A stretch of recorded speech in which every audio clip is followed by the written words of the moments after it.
Hello বন্ধুরা, কেমন আছেন সবাই? আপনাদের সামনে একটি জনপ্রিয় সবজির রেসিপি নিয়ে হাজির হয়েছি আজকের রেসিপি হচ্ছে বাটার ভেন্ডি বা বাটার ঢেঁড়স। তো চলুন শুরু করে আজকের রেসিপি। প্রথমে আমরা 500 গ্রাম মতো ভেন্ডি বা ঢেঁড়স নিয়েছি। প্রথমে ঢেঁড়সগুলোকে ধুয়ে নিতে হবে। ধোয়ার পর একটু জলটা মুছে নিতে হবে বা ঢেঁড়সটা শুকোতে হবে।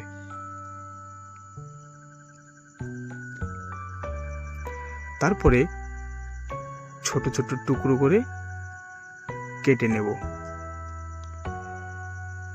খুব বেশি ছোট না, খুব বেশি বড়ও না, ঠিক এমনভাবেই কাটলেই ভালো হবে।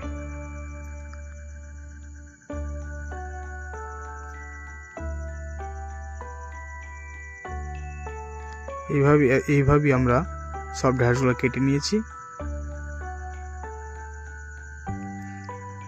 তারপরে আমরা একটা কড়াইতে দিয়ে দেব বাটার। এখানে দিয়ে দিচ্ছি মোটামুটি 1 টুকরো বাটার। বাটারটা গলে গেলে আমরা দিয়ে দেব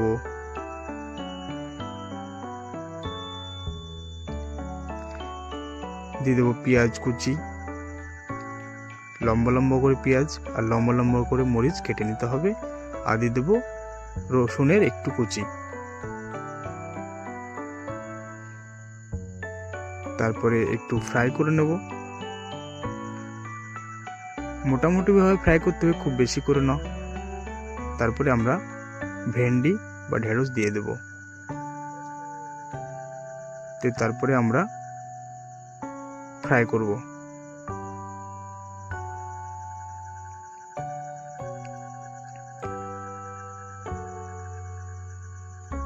তারপর আমরা দিয়ে দেব একটু হলদি গুঁড়ো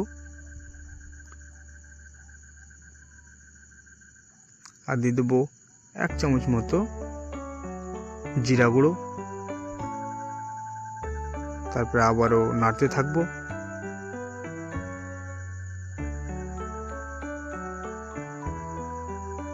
খুবই সিম্পল ভাবে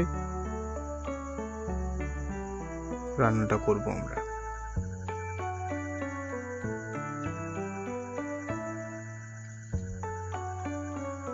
এবার দিয়ে দেবো স্বাদ মতো লবণ।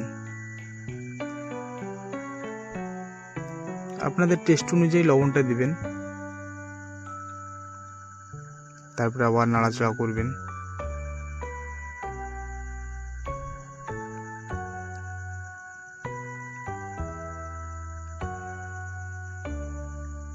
বাটার একটু কম মনে হচ্ছিল, তাই আর একটু বাটার দিয়ে দিলাম।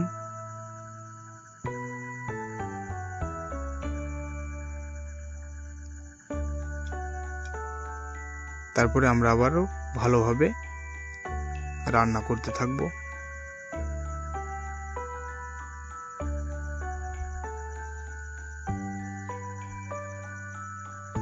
আমরা ভেন্ডিটা সিদ্ধ করার জন্য কিছুক্ষণের জন্য ঢেকে দেব। ঢেকে ভেন্ডিটা সিদ্ধ হয়ে গেলে তুলে নেব। আবারও নাড়তে থাকবো।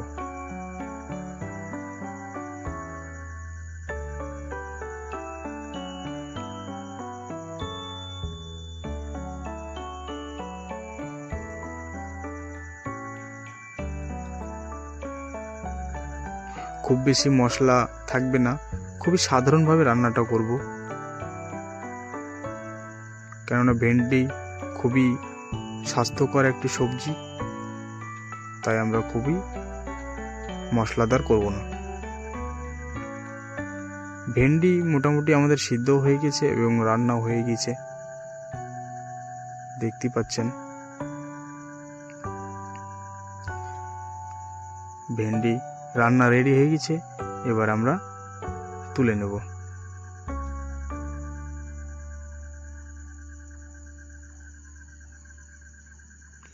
এবার আমরা রুটি বা ভাতের সঙ্গে খুবই মজা করে খেতে পারবো।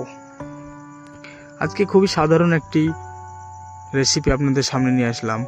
তো কেমন লাগলো অবশ্যই জানাবেন, আর আমার চ্যানেলটিকে সাবস্ক্রাইব করবেন, লাইক করবেন। Thank you so much. দেখা হচ্ছে পরের এক রেসিপিতে। বাই, ভালো থাকবেন সবাই।